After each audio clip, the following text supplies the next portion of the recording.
Monique, you got some explaining to do. What are you doing, Sparrow? I thought my job was done. I was just chilling, getting ready to actually post the next video for tomorrow.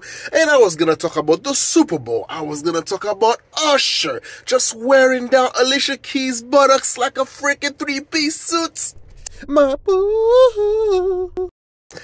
And then this happened. I am Shalon. I am a stand-up comedian, Monique's oldest son. And of course, in the land of Beyonce's internet, nothing never goes right. So then therefore I have to scrap that for now. I'll have to put it on pause and then talk about the latest development that's been going on with Monique and her son. To address the Club Shay Shay interview that she did where she states that she prays to the universe in regards to reconciling our relationship, as I stated, is odd. My mother and I both know that that is a very false narrative, and I would like to free her of having to continue telling that lie. Faith without work is dead, and neither one of us cares to put forth any effort to reconcile with the other. We are separate, as she put it, because she doesn't care to be my mother any more than I care to be her son. Neither one of us has had the desire to reach out to the other in a very long time, and I don't think that either of us anticipates that feeling ever returning.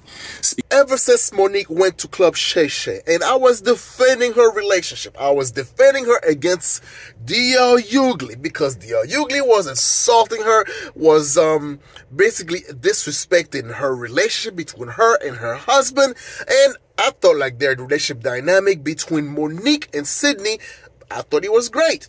So now, but we're not gonna talk about their marriage. Today we're gonna discuss about the dynamic between mother and son. And quite frankly, I don't know what it's like to be raised by a celebrity or someone that is famous, someone that have to play an important role in society. That rubbed me the wrong way. But anyway, to inform a child that you are not interested in being a mother at a time when that kid is the only kid that has the potential to lead a child to believe that you are not interested in them specifically. But to take it a step further, you also admit, my mother had also admitted to me that she didn't do the best job that she could do, which would also make one begin to question, all of your past decisions and prior emotional interactions. But to be completely honest and fair, those were things that I was willing to get over. Nobody's perfect, we're all human, but my mother showed a clear lack of humility, compassion, and consideration when taking any level of accountability for those things. My mother does a fantastic job of acknowledging a lot of things, but she doesn't take accountability very well, and anything that she may take true accountability for, it's only at her convenience, in my experience. But if I had to guess, though, her interest in being a mother probably started around the time that she married her daddy and had his children. But that interest, obviously seemed one-sided, and as it should have been. By that time, I'm in my late teens, so to some degree, the the neglect becomes easier to hide or validate, I guess you could say. There are now 2 baby boys in the house, that require attention. But still, during that time, however, I still watched her enjoy the love and admiration of total strangers more than my own. One thing I would also like to point out is the fact that he was the son of a previous marriage. And a lot of time, when things are falling apart in a relationship, when things are going astray with the previous love, with the first husband, or with the previous love of your life, and a lot of time, some parents tend to actually take some of their frustration out onto their kids because they kind of remind them of the person that they used to love, and they no longer do that. So, is it wrong for Monique to do that, to actually ignore your presence, to try to start to have a do-over with a new family dynamic? Yes, it was very wrong. There's no excuses for that. And I can understand, young man, how you felt when you see that your mother is giving the love and care and cherish for the new family that she just built. And then you are the first one that was there, the one that she used to take to the Grammys and all that stuff. And then you see her slowly slipping away. By that time, I'm in my late teens, so to some degree, the the neglect becomes easier to hide or validate, I guess you could say. There are now 2 baby boys in the house, that require attention. But still, during that time, however, I still watched her enjoy the love and admiration of total strangers, more than my own. To this very day, my mother has never expressed to me when, if ever, she became interested in me as her son. That did lead me down a path of questioning my self-worth and struggling to understand the value of a mother in a child's life.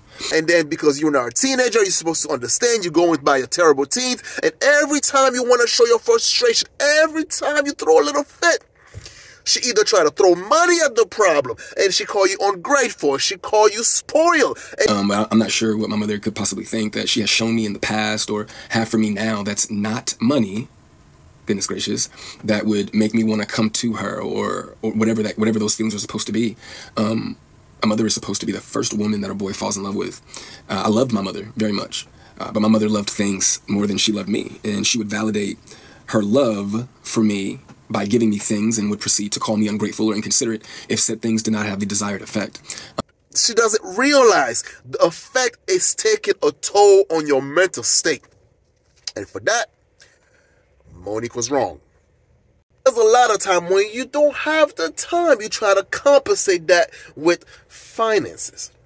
I think it's a major red flag when your kids don't fuck with you. Like, your kids don't want nothing to do with you. As far as I'm concerned, I don't want nothing to do with you either. I'm sorry. Like, I'm not talking about like your teenage daughter that's going through puberty. I'm talking about when your kids are grown, when they are adults and they're able to think for themselves. The person who spent the most time with you has grown up and concluded that they want nothing to do with you or their kids. That says a lot. And this is something that I've noticed about parents who are not in contact with their kids. A lot of times the parents will overcompensate with their younger children or with children that they have in other relationships. And I notice that it always happens with the oldest. Pay attention. The oldest child is always the one who knows where their bodies are buried. That's the one who's been through the most with their parent. Will Smith, 50 Cent, Brian McKnight, Monique, they all fall out with their oldest. So once they fall out with the oldest, that's when they want to overcompensate and do this performative bullshit with the younger kids. Almost like they're trying to rewrite history or something. Whenever I see somebody only posting one of their kids, especially when they only post the youngest, that tells me everything I need to know. Like, all that sweet, beautiful babies bullshit, all that shit is performative at this point. They always want to talk about honor thy parents and honor thy mother and father. Bitch, honor your fucking kids. And until you do so, this will be your karma. You see, what this young lady doesn't understand, even though some of the things that she said, I actually agree with her. However, when you become a parent, especially with your first child, right? That's usually when the time you make all the mistakes in the world. That's when you broke, that's when you're dusty, and that's when you try to still figure things out from being an adult to now being a parent.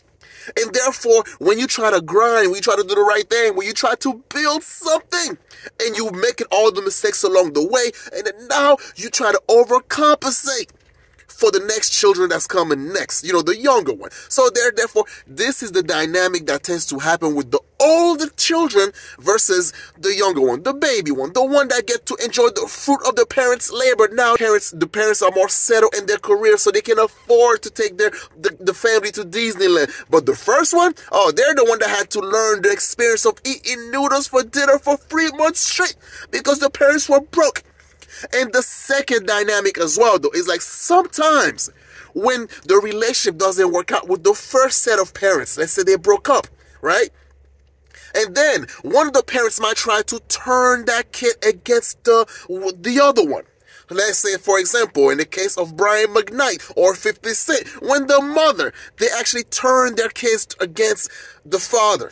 And then now, what do you want the parents to do? Supposed to like constantly having to like try to reconnect, and when the kid don't want nothing to do with them?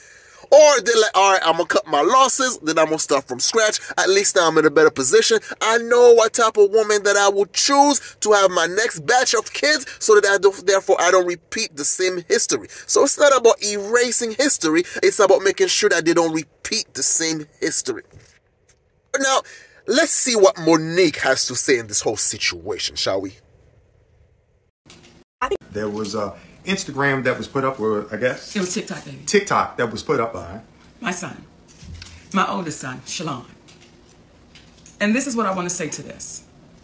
There are some people that are saying, oh, you should be ashamed of your mothering skills. You should be ashamed of yourself. This is what I'll say. Let's let it play out. Because the same ones that said to me, I was crazy, I was deranged, we watched it play out. So just like with my son, we'll watch this play out. And I do want to address this though, Shalon. When you say her daddy, then that's when mommy gonna say stop playing, because you know this has been Uncle Sid your whole life. Uncle Sid knew you before you knew you. So for you to say her 3 sons, yes, you're absolutely right. He has 3 sons. He can't claim you as his son because he's always been Uncle Sid, and he knows your daddy very well. And love that brother. And the irony of all of this is not what is said, but what's left off. Yes. See, you're leaving off the fact that the last time we laid eyes on you, your mother got you everything you needed for the newborn baby. about 3 years ago. Your mother got you everything you needed for the newborn baby about 3 years ago. She loved me, and she would validate her love for me by giving me things and would proceed to call me ungrateful or inconsiderate if said things did not have the desired effect.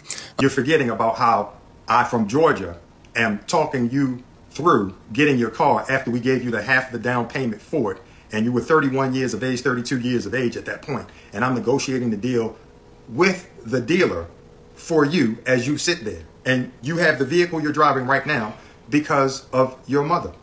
These are the things that you're leaving out when you're expressing what you're expressing in reference to your mother. You're not expressing the relationship that you have with your father, where you spoke ill to him, not to mention spoke ill to your mother, but somehow your mother and father and I all have a loving relationship and communicate back and forth because of the love that we have for you. The one thing these individuals, and to the individuals out here that oftentimes speak after they've heard one side of the story, there's an old saying, believe half of what you see and none of what it is that you hear. Please don't take our word for it, but what we will convey is this. Those who are parents and have raised their parents up to being adults. The children. Raise their children up to being adults. Right on. Those who are parents that raise their children into adulthood know that there comes a time and a place in which they determine their own decisions, their own path. You can have multiple children that are raised in one house, but they act and they take on different things. That's how you end up having generational gap. Because when you do have parents, even though they try to the best of their ability to make sure to provide for you, to give you a good life, the life that they didn't have themselves, how about at the same time, during that process, they made a lot of mistakes and they hurt you on the long run. So then therefore, they don't want to go back to revisit. They don't want to go back to get into the nitty gritty, the details that for you as the son, you've been holding on for your dear life and you want to talk about it. So yeah, at some point, yeah, it's one thing to acknowledge the fact that you are not the best mother, but it's another to actually sit down with your son and go through the details, the hurt, the pain, for him to be heard, for you to learn about his childhood, the time that you missed in his life. And the time that is true is going to make you feel guilty about your situation. It's going to make you feel guilty about the fact that you had to sacrifice time on the road to make sure that he was well taken care of, to make sure that your family was well taken care of. And I get it. And I get it. But somebody got to make the first move. And I believe that somebody needs to be Monique. But let's say what you guys think down below in the comment section. Do you think she was right? Do you think she was wrong? Do you think the son had a point? Because I think the son is very well articulate his point, and I think he's a fine young man. I think he knows very well how to actually express himself. He was not venomous. He was not insulting towards his mother. Yeah, he threw a little bit of jab at the daddy, at Mr. Sidney, but at the same time, I think he was very well raised. So let me know what you guys think below down in the comment section. So I am your host, Da Haitian. Oh, and by the way, happy Valentine. Happy Valentine. I hope you're somewhere cuddling with your girl, feeling on them titties and all that good stuff, and enjoy the holiday. I'm your host, Da Haitian. So share, like, comment, and subscribe. And I'm out of here. Peace. She also states that she gave me an apology, but an apology to a son from a mother that consciously showed no interest in him holds no weight. There are still women to this day that my mother will give credit to for being more of a mother to me than she ever could. Her assistant, my cousin, being one of them. Every time, though, that my mother would state that she was right here whenever I was ready, that ideology still blows my mind today, that a person could openly admit to being an uninterested, not put my best foot forward type of parent and be so self-centered that they still express to the kid, you have to come to me when you're ready. You got to come to me for us to make this right.